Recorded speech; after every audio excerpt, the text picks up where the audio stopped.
अस्सलामुअलैकुम नाजरीन, ये है Urdu point programme chit chat corner में। मैं हूँ आपकी होस्ट ज़ोफिशा नकवी। आइए सबसे पहले नज़र डालते हैं पाकिस्तान की फिल्म और ड्रामा इंडस्ट्री के हवाले से कुछ खबरों पर। गुलूकार अली ज़फ़र और माया अली की फिल्म तीफ़ो इन ट्रबल की तशहीरी मुहिम ज़ोरों शोर से जारी है। फिल्म की शूटिंग मुकम्मल होने के बाद रिलीज़ से पहले सबसे अहम मरहला फिल्म की तशहीर का होता है, जिसके लिए अदाकारों को तरह तरह के अछूते अंदाज अपनाना पड़ते हैं। फिल्म तीफ़ो इन ट्रबल की कास्ट भी तशहीर के लिए लाहौर के मुकामी शॉपिंग मॉल पहुंच गई, जहां मद्दाहों की बड़ी तादाद अपने पसंदीदा अदाकारों को देखकर हैरान रह गई। अली ज़फ़र, माया अली, नय्यर एजाज, सेमी राहिल और अहमद को अपने दरमियान पाकर लोगों की खुशी की इंतहा न रही और चंद ही लम्हों में शॉपिंग मॉल में तिल धरने की जगह न रही। फिल्म के मरकजी किरदारों अली ज़फ़र और माया अली ने स्टेज पर परफॉर्मेंस का मुजाहरा किया और शायकीन से खूब दाद समेटी, जबकि मद्दाह अपने पसंदीदा अदाकारों के साथ सेल्फीज़ बनाते रहे। इस मौके पर अली ज़फ़र का कहना था कि फ़िल्म देखने आए, ये मेरी नहीं, हमारी नहीं, बल्कि आपकी फ़िल्म है। जबकि सीनियर अदाकार नय्यर एजाज का कहना है कि 20 जुलाई को फिल्म देखिए और खूब एंजॉय कीजिए। फिल्म की तशहीर के दौरान तीफ़ो इन ट्रबल की शर्ट्स और बैनर्स भी बांटे गए। नाज़रीन, फिल्म तीफ़ो इन ट्रबल 20 जुलाई को पाकिस्तान समेत दुनिया भर में रिलीज़ की जाएगी। नामवर पाकिस्तानी अदाकारा नूर बुखारी ने चेयरमैन तहरीक इंसाफ इमरान खान की अहलिया बुशरा मानिका के साबिक शौहर खावर मानिका के साथ शादी की खबरों पर खामोशी तोड़ दी। शोबिस को खैरबाद कहकर मजहब का रास्ता अपनाने वाली पाकिस्तानी अदाकारा नूर बुखारी किसी न किसी हवाले से मीडिया की तवज्जो का मरकज़ बन जाती हैं। नूर बुखारी ने तकरीबन 10 माह कबल शोबिस छोड़कर मजहब का रास्ता अपना लिया था और ये भी कहा जा रहा था कि नूर ने यह कदम बुशरा मानिका के कहने पर उठाया है। वो बुशरा मानिका की बहुत इज्जत करती हैं और उनकी हर बात मानती हैं, और उन्हीं के कहने पर वो बुशरा बीबी के साबिक शौहर खावर मानिका के साथ 5वीं शादी करने जा रही हैं। इस तरह की खबरें मीडिया में गर्दिश कर रही थीं। नाज़रीन, गुज़श्ता माह बुशरा मानिका और नूर बुखारी की उम्र की अदायगी के दौरान ली गई तस्वीर भी मीडिया पर बहुत ज़्यादा वायरल हुई थी और इन तस्वीर के बाद ही इन अफवाहों को तक़वियत मिली थी कि नूर खावर मानिका के साथ 5वीं बार शादी के बंधन में बनने जा रही हैं। ताहम अब अदाकारा नूर ने इन तमाम अफवाहों की तरदीद कर दी है। नूर का कहना है कि कुछ ताकतवर लोग मेरे और खावर मानिका के खिलाफ एक प्रोपेगेंडा मुहिम चला रहे हैं और हमें एक दूसरे से मुंसलिक कर रहे हैं। मैं हैरान हूँ ये जानकर कि हर किसी को मेरी शादी में इतनी ही दिलचस्पी क्यों है, वो भी उस शख्स से जो मेरे वालिद की उम्र का है। मैं कैसे उस शख्स से शादी कर सकती हूँ जो मेरे वालिद के बराबर है। नाज़रीन, नूर ने कहा कि अगर किसी को मेरी शादी में दिलचस्पी है तो बराए मेहरबानी मेरा नाम खावर के बजाय किसी जवान और मेरे लिए मौजूद शख्स से जोड़े। शोबिस के हवाले से बात करते हुए नूर ने कहा कि मैं शोबिस इंडस्ट्री छोड़कर बहुत खुश हूँ और सिवाय मजहबी प्रोग्रामों के किसी भी और प्रोग्राम या ड्रामों में या फिर फिल्मों में शिरकत का कोई भी इरादा नहीं रखती। कोक स्टूडियो एक्सप्लोरर का 5वां और आखिरी गाना हागलो कश्मीरी मौसीकी के रंगों के साथ रिलीज़ कर दिया गया। कोक स्टूडियो के नए प्रोड्यूसर जुहैब काजी और अली हमजा का अहम मकसद पाकिस्तान की मौसीकी की कहानियों को पेश करना था, जिसके लिए उन्होंने मुल्क के 5 इलाकों की मधुर आवाज़ों को तलाश किया। इस सिलसिले में आगाज़ वादी कैलाश से किया गया, जहाँ से 2 बच्चियों आरीना और अमरीना की खूबसूरत आवाज़ों में गाना पारेख पेश किया गया। बादशाह अंदरूनी सिंध से ताल्लुक़ रखने वाले 2 बहन भाई विष्णु और शम्मू बाई ने फ़कीरा गाकर सबका दिल जीत लिया और बलूचिस्तान की नाशर मौसीकी को नसीब आया से 4 चांद लगा दिया गया, जिसे मकामी फनकार मंगल और उनके साथियों ने बेहतरीन अंदाज से गाया। कोक स्टूडियो का चौथा गाना तेरे बिन सुना लाहौर की मशाल ख्वाजा की आवाज़ में रिलीज़ हुआ, जो मद्दाहों को कुछ खास मुतासिर ना कर सका, और अब कश्मीरी मौसीकी पर मबनी गाना हागलो रिलीज़ किया गया है, जिसके साथ ही कोक स्टूडियो एक्सप्लोरर के इस सफ़र का शानदार अख्ताम हो गया। हागलो आज़ाद कश्मीर के इलाके मुजफ्फराबाद की खूबसूरत वादी से रिलीज़ किया गया, जिसे कश्मीर ग्रुप ने पेश किया था। इस गाने में अल्ताफ़ मीर की जज्बात से भरी नरम आवाज़ शामिल है, जबकि कश्मीरी मौसीकी का ख़ास आला सारंगी गुलाम मोहम्मद दार ने बजाया और तमकनीर सैफुद्दीन शाह ने और गढ़ा मंजूर अहमद खान ने बजाया। वाज़िह है कि कोक स्टूडियो सीज़न 11 का आगाज़ रवां बरस अगस्त में होगा, जिसमें कोक स्टूडियो एक्सप्लोरर के फ़नकार परफॉर्म करेंगे। नाज़रीन, इसमें कोई शुबा नहीं है कि पाकिस्तानी गुलकार बैनुल-अक़वामी सतह पर बेहद मकबूल हैं और उनके परस्तार सरहद पार भी मौजूद हैं। ऐसे में मिले हो तुम हमको गीत से मकबूल होने वाली भारतीय गुलकारा नेहा कक्कड़ पाकिस्तानी गुलकार सज्जाद अली की बड़ी मद्दाह निकली। अमरीकी रियासत टेक्सास के शहर डैलस में मुनक्किद होने वाले APPNA कन्वोकेशन में म्यूज़िकल लाइव कॉन्सर्ट के दौरान नेहा कक्कड़ ने सज्जाद अली का मकबूल गाना हर जुल्म तेरा याद है गुनगुनाया और उन्हें खूब दाद दी। भारतीय गुलकारा का परफॉर्मेंस के दरमियान कहना था कि सज्जाद अली बहुत ज़बरदस्त गाते हैं और वो बहुत बेहतरीन हैं। नाज़रीन, वाज़ेह रहे कि ये पहली मरतबा नहीं कि जब किसी भारतीय फ़नकार की जानिब से सज्जाद अली की आवाज़ को सराहा गया है। इससे कबल भारतीय अदाकारा शबाना आज़मा ने भी रोने ना दिया गाना रीट्वीट कर चुकी हैं, जबकि गुलकार यो-यो हनी सिंह ने भी सज्जाद अली के गाने लगाया दिल को बेहतरीन करार दिया। कन्वेंशन में बॉलीवुड समेत पाकिस्तानी शोबिज़ स्टार्स ने भी शिरकत की, जिनमें अदाकारा रीमा, सदा निगार, जिया मोइनुद्दीन भी शामिल थे। उसके अलावा पाकिस्तानी गुलकार नबील शौकत ने भी इस मौके पर परफॉर्म किया। नाज़रीन, कौमी क्रिकेट टीम के साबिक कप्तान शाहिद खान अफरीदी का कहना है कि पानी का मसला हल करने के लिए चीफ जस्टिस और पाक फौज के इक़दामात काबिल तहसीन हैं। मुल्क में डैम्स वक्त की ऐन ज़रूरत है। समाजी राब्ते की वेबसाइट पर शाहिद अफरीदी ने दिया मरभाषा और मेहमन डैमों की तामीर के सिलसिले में अपनी जेब से 5 लाख रुपये अतिया करने का ऐलान किया, जबकि शाहिद खान अफरीदी फाउंडेशन की जानिब से उन्होंने 10 लाख रुपये अतिया देने का ऐलान किया है। साबिक कप्तान का कहना है कि सब मिलकर आने वाली नस्लों के लिए अपना हिस्सा डालें।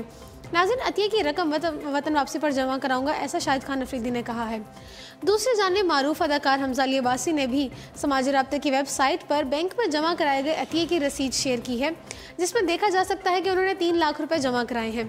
समाजी राब्ते की वेबसाइट पर उन्होंने कहा है कि मैंने भी इस मुहिम में अपना हिस्सा डाल लिया है, अब बाकी लोग भी किरदार अदा करें।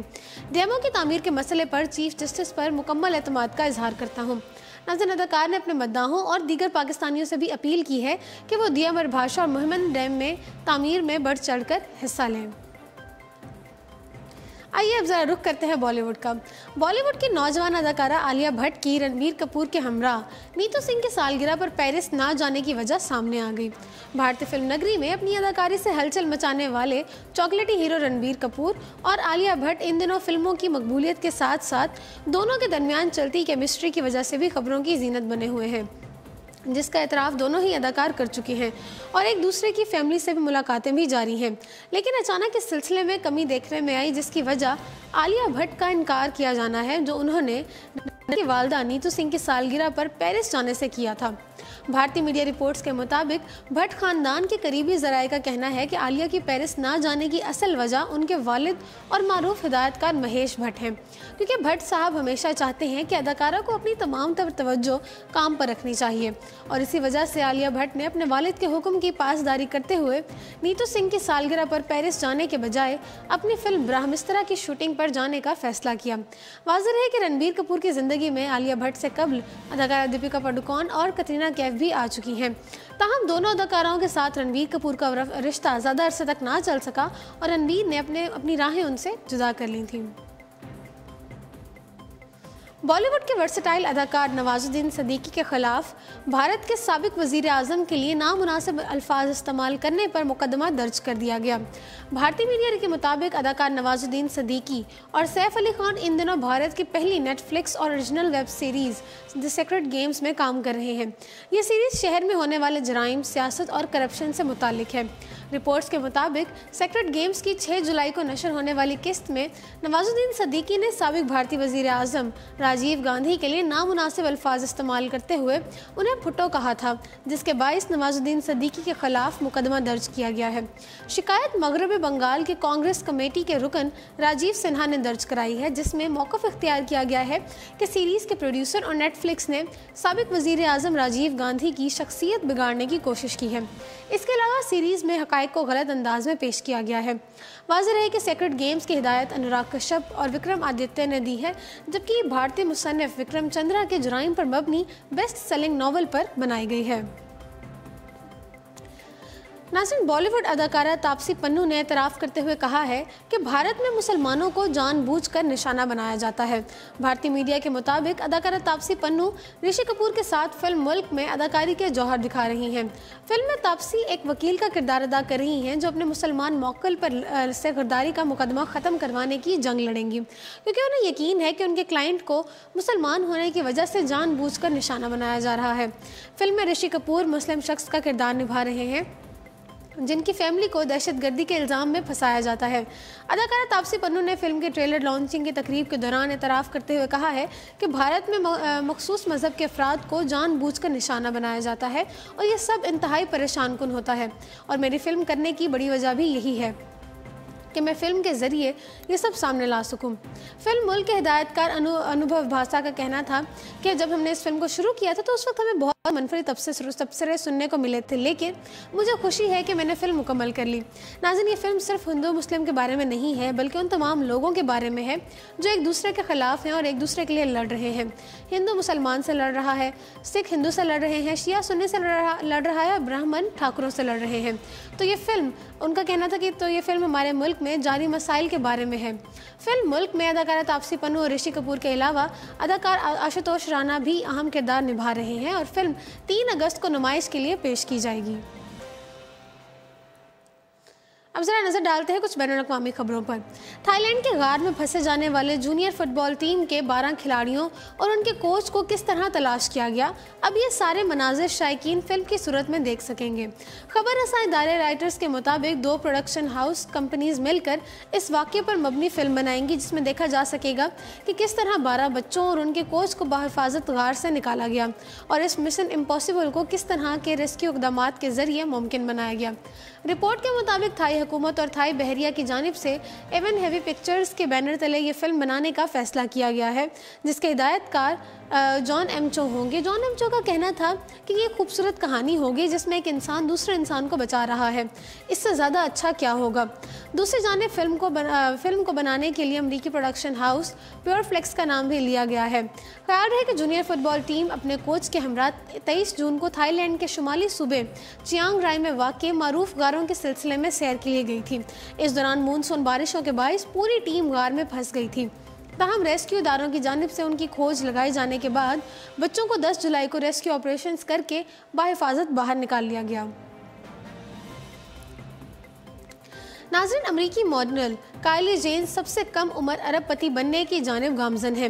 वो 20 साल की उम्र में 90 करोड़ अमरीकी डॉलर के असासों की मालिक हैं। अमरीकी टीवी स्टार काइली जेन कम उम्र तरीन सेल्फ मेड अरबपति बनने की राह पर हैं। बिजनेस मैगजीन फोर्ब्स के मुताबिक अमरीकी टीवी स्टार सिर्फ 20 साल की उम्र में 90 करोड़ अमरीकी डॉलर के असासों की मालिक हैं और जल्द ही वो अपने बलबूते पर अरबपति बनने वाली सबसे कम उम्र शख्सियत बन जाएंगी। इससे पहले ये एजाज़ फेसबुक के बानी मार्क ज़करबर्ग ने 23 साल की उम्र में हासिल किया था। काइली जेन्स ने 2 साल कबल अपनी कॉस्मेटिक्स कंपनी मुतारिफ करवाई थी और फोर्ब्स के मुताबिक काइली अपनी कंपनी की वाहिद मालिक है और इसकी कुल मालियत 80 करोड़ डॉलर है। नाज़रीन, फिल्म स्टार डेमियन जॉनसन की एक्शन से भरपूर फिल्म 13 जुलाई को रिलीज़ की जाएगी। न्यूयॉर्क में हॉलीवुड फिल्म स्काई स्क्रैपर का रंगारंग प्रीमियर हुआ और फिल्म स्टार डेमियन जॉनसन ने खुसूसी शिरकत भी की। फिल्म 13 जुलाई को सिनेमाघरों की जीनत बनेगी। नाज़रीन, इस फिल्म की कहानी एक बाप के गिर्द घूमती है जो जंग के दौरान अपने बच्चों की खातिर जान की बाजी लगाने से भी गुरेज नहीं करता। तो जी नाज़रीन, इसी के साथ प्रोग्राम पहुँचता है अपने इख्तिताम को। मुझे दीजिए इजाज़त और देखते रहिए उर्दू पॉइंट।